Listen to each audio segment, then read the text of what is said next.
એટલે બાળક તમારું માનતું નથી, વાત સાચી. આ વાત બધી હું સ્વીકારું છું. બાળકને ફોન જોવાની આદત છે, બાળકને ટીવી જોવાની આદત છે.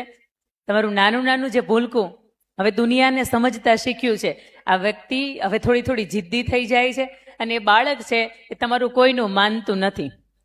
પણ આપ સૌને મારે એ પૂછવું છે કે હું તમને 5 મૂવીના નામ પૂછું તો તમે બોલી શકો હા કે ના? મમ્મી પપ્પાને પૂછવા દો, તમે બોલી શકો હા કે ના? મોટે જ બોલો. 5 મૂવીના નામ કોને ન આવડે? હા. 5 હીરોના નામ પૂછું તમે બોલી શકો? વાલી મિત્રો મારી વાત ઉપર ધ્યાન આપજો, હા કે નાનો જવાબ મને આપજો. 5 હિરોઈનના નામ પૂછું તો પપ્પાઓને મારે પૂછવું, બોલી શકો? આ બોલે જ ને. હવે મમ્મીને સવારથી સાંજ સુધી હિરોઈનમાં ખબર ન પડે, પણ ઓલી દીપિકા પાદુકોણ ને ઐશ્વર્યા રાયની અંદર તો પપ્પાને બહુ એની અંદર ઇન્ટરેસ્ટ હોય કે એનું મૂવી આવ્યું નથી ને જોયું નથી. બોલો, અમુક ના મમ્મી એમ કે ને કે મારે નવરાઈ નથી તો એમ કે અમે દોસ્તાર જોઈ આવીએ છીએ. પણ આપ સૌને મારે વિનંતી છે કે આ બધું હું તમને 5 ક્રિકેટરના નામ પૂછું, તમે બોલી શકો અને જવાબ આપી શકો. પણ ગત પરીક્ષાની અંદર થોડું વધારે ધ્યાન આપજો.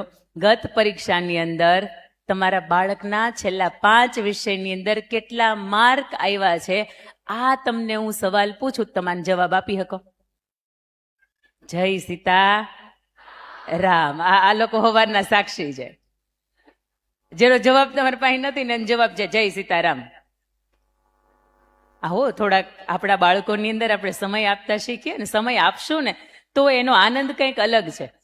આજની વાતની મારે જ્યારે શરૂઆત કરવી છે ત્યારે હવે હું મારી વાત રિપીટ નહીં કરું, એક જ વખત કહેવાની હતી.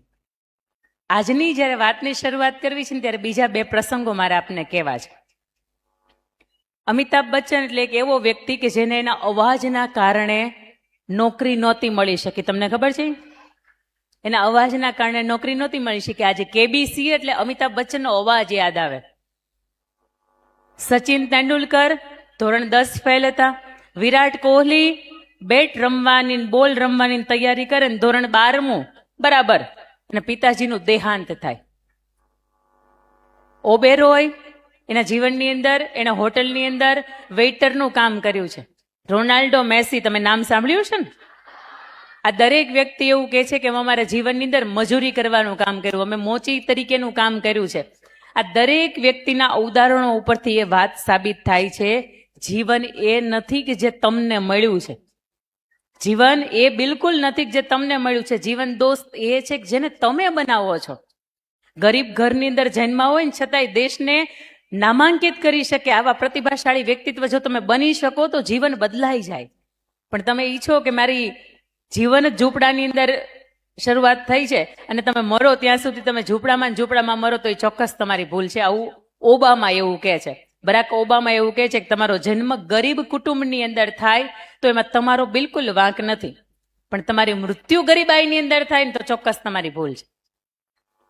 આવો 2 પ્રસંગના માધ્યમથી પછી મારે એબીસીડી તરફ તમને લઈ જવા છે. સૌથી પહેલો પ્રસંગ, સ્પર્શ શાહ આપણા ગુજરાતનો દીકરો. 2003ની અંદર એનું ફેમિલી વિદેશ રહે, એનું 2003ની અંદર બોર્ન થાય. એનું નામ સ્પર્શ શાહ. પણ એ બાળકને તમે સ્પર્શ ન કરી શકો કારણ કે એના અંદરના જે હાડકા હતા ને એ એટલા બધા ખરાબ, એટલા બધા નબળા કે એ બાળકનો જન્મ થાય ને એની સાથે 40 ફ્રેક્ચરની સાથે એનો જન્મ થાય. કેટલા? 40 ફ્રેક્ચર. તમને મને એક વખત હાથ ભાંગી ગયો હોય ને બેટા 5 વર્ષ સુધી યાદ આવે કે આ જ હાથ ભાંગ્યો હતો, કારણ કે એ દુખે. શિયાળો આવે એટલે બરાબરનો દુખે. પણ એ સ્પર્શ શાહનો જન્મ 2003ની અંદર ગુજરાત રાજ્યનો એ દીકરો, વિદેશની અંદર એનું ફેમિલી રહે અને 40 ફ્રેક્ચરની સાથે એનો જન્મ થાય. હું તમને એનું શરીર કેટલું પીડાદાયી છે ને એની પહેલા વાત કરું છું. અત્યાર સુધીમાં એટલે 2003થી લઈને 2026 સુધીમાં એટલે 22-23 વર્ષના સમયગાળાની અંદર આજ સુધીમાં એના શરીરની અંદર 140 ફ્રેક્ચર થયા છે. કેટલા? બરાબર ખુલ્લા રાખજો.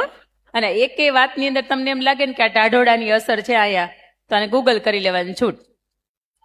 140 ફ્રેક્ચર. એના આખા શરીરની અંદર 8 લોખંડની પ્લેટ છે અને 22 જેટલા સ્ક્રૂ છે. તમે સમજી શકો એ બાળકની જિંદગી કેવી હશે. એનો જ્યારે જન્મ થયો ને ત્યારે ડોક્ટરે એવું કીધું કે આવા બાળકને આમ જોઈને તો રખાય નહીં, કારણ કે આવા બાળકને ખૂબ ખર્ચો કરવો પડે. એના મમ્મી પપ્પા એવું કે એના ખર્ચો ગમે એટલો થાય અમે તૈયાર છીએ.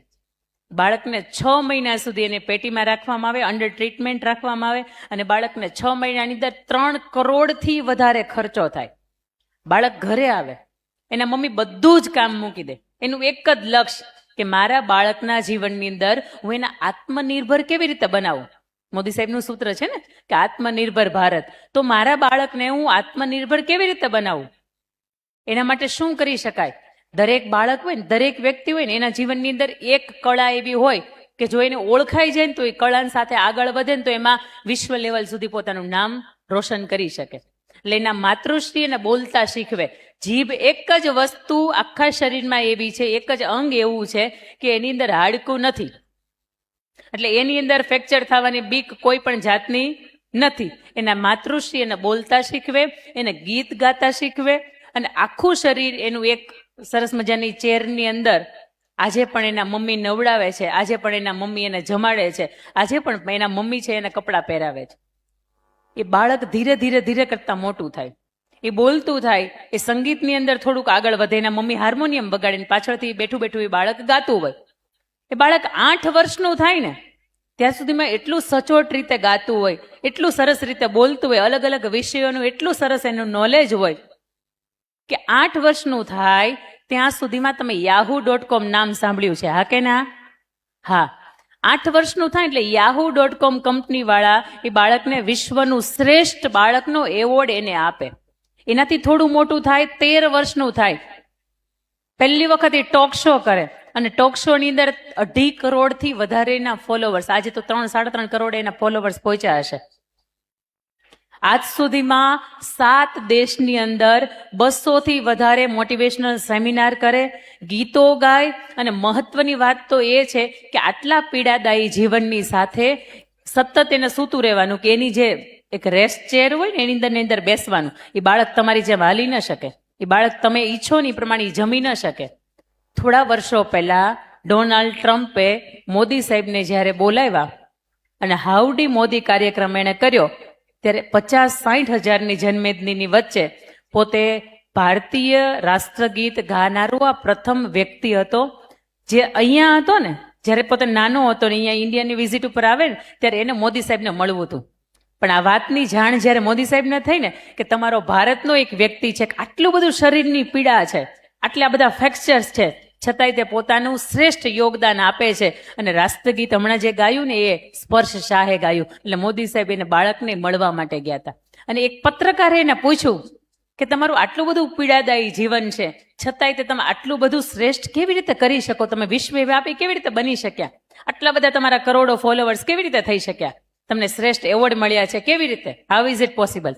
અને ત્યારે એ બાળક હવે તો યુવાન થઈ ગયો, એને બહુ મજાની વાત કરી હતી, જેની પાસે મગજ છે, જેની પાસે હાથ છે, જેની પાસે પગ છે, છતાંય એનું જીવન એ આળસમાં કાઢે છે ને, આવા વ્યક્તિઓને મારે સૂચન કરવું છે, આવા વ્યક્તિઓને મારે પ્રેરણા આપવી છે કે જીવનની અંદર બધાય અવયવો સહી સલામત તમને બધાને નથી મળતા, પણ તમને મળ્યા છે ને તો સ્પર્શ શાહ તમને મને શીખવે છે કે એનો ઉપયોગ કરાય. હાથ છે તો હાથનો ઉપયોગ કરાય, પગનો ઉપયોગ કરાય, શરીરના દરેક અવયવો છે કે એનો ઉપયોગ કરીને કંઈક નવ સર્જન કરાય. આ સ્પર્શ શાહની વાત જો તમારે વધારે વિગતથી જાણવી હોય તો તમે યુટ્યુબની હિસ્ટ્રીની અંદર સર્ચ કરજો, તમને વધારે વિગતથી જાણવા મળશે કે આટલું બધું પીડાદાયી જીવન તેમ છતાં એનું શ્રેષ્ઠ યોગદાન આપી શકે. તો આપણી પાસે તો મગજ, આંખું, કાન, નાક, મોઢું, હાથ પગ બધું સહી સલામત છે, તો આપણે આપણું ન કરી શકીએ? અને એના પછીની મારે બીજી વાત આપને કેવી છે કે એક માણસ હતો ને એ મીઠું વેચવાનું કામ કરે. શું કરે? મીઠું વેચવાનું કામ કરે. મીઠું પહેલા પકાવે ને પછી મીઠું વેચવા માટે જાય. દર વખતે મીઠું વેચવા માટે જાય ને તો મીઠાનો ભાવ 50 પૈસા કિલો મળે, 70 પૈસા કિલો મળે, 60 પૈસા કિલો મળે, આવું મળે. આખું મીઠું જે આવે ને એનો ભાવ કેટલો હોય ખબર છે?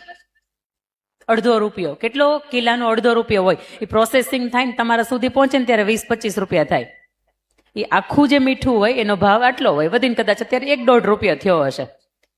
એ માણસને ક્યારેક એમ થાય કે હું આજે પગે લાગીને જાઉં ને ભગવાનને તો મને ક્યારેક 90 પૈસા આવે છે. હમણાં મંદી ચાલે છે, લે ને ભગવાનને પગે લાગતો જાઉં. એ માણસ ગાડું એક બાજુ મૂકે અને ભગવાનને અંદર પગે લાગવા માટે મંદિરની અંદર જાય. અને અયોધ્યા જેવું મંદિર હશે કે અંદર ગયા પછી ભૂલાઈ જાય કે બહાર ગાડું પડ્યું છે, બે બળદ બાંધ્યા છે અને ગાડાની અંદર મીઠું ભર્યું છે. માણસ અંદર જાય, ભગવાનની ભક્તિ અંદર એટલો બધો લીન થઈ જાય કે પાછળથી બરાબરનો વરસાદ આવે, મીઠું ઓગળી જાય, એના બળદ ભાગી જાય અને એનું ગાડું હોય ને કાદવની અંદર જઈને ખૂંચી જાય. એ માણસ 25-50 મિનિટ પછી અંદર મંદિરમાંથી બારો આવે, બહાર આવીને જુએ કે પોતાનું ગાડું નથી, બળદ ભાગી ગયા છે, મીઠું ઓગળી ગયું છે અને ઈશ્વરની સામું જોઈને એવું કે તે કર્યું એ ખરું હો, તે જે કર્યું એ હવે મને સ્વીકાર છે, પણ સાંભળ ઈશ્વર, હું બળદની જેમ ભાગ્યો પણ નથી, હું બળદની જેમ ભાગ્યો પણ નથી, હું ગાડાની જેમ ખૂંચ્યો પણ નથી અને હું મીઠાની જેમ ઓગળ્યો પણ નથી. આવતીકાલની નવી સવાર મારી નવી મહેનતથી હું મારા જીવનની શરૂઆત કરીશ. આવી હિંમત ભરી શકો ને તો જીવનની અંદર કંઈક નવું સર્જન કરી શકો.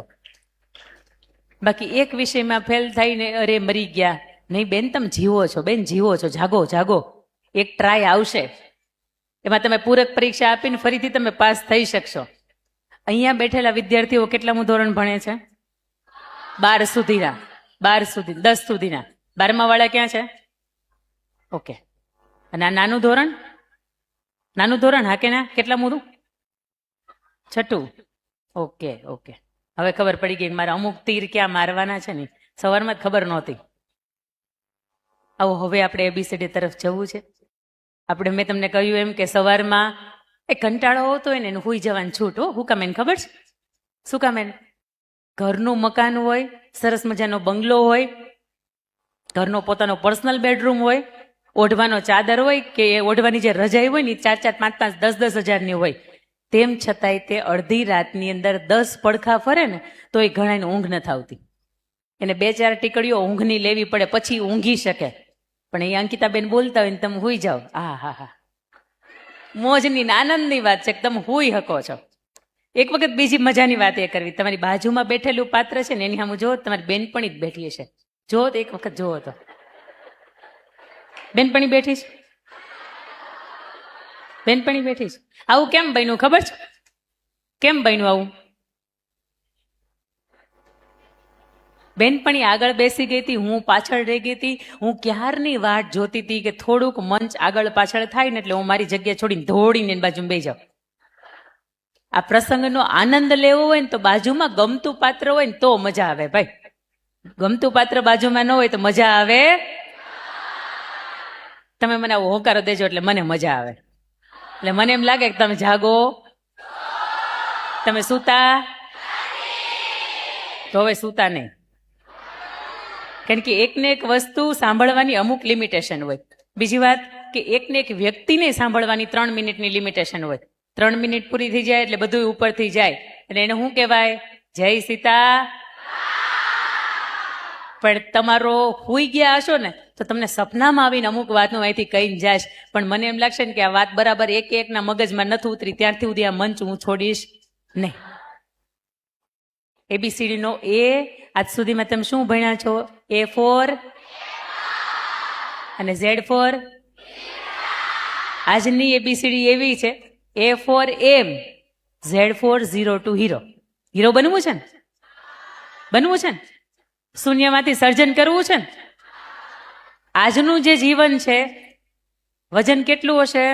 અંદાજે અંદાજે અંદાજે અંદાજે તમારું લાલ કલરના ટી-શર્ટ કેટલું વજન છે? નથી કર્યું? બાજુવાળાને દાવ પાસ કરો. તમારું વજન કેટલું હશે? હે? 29. અહીંથી તમે જાશો ને તમારા બધાનું વજન કેટલું છે તમને ખબર જ છે. વધારે હોય તો એ છુપાવતો હોય વાત, એમાં અલગ વાત છે. પણ જેટલું પણ વજન છે ને અહીંથી તમે જાશો ને તો વજનની અંદર કાંઈ ફેરફાર નહીં થાય. 2 કલાક કે 3 કલાક પછી અહીંથી તમારું જવાનું છે ને તો વજનમાં કાંઈ ફેરફાર નહીં થાય. પણ ફેરફાર ક્યાં થશે?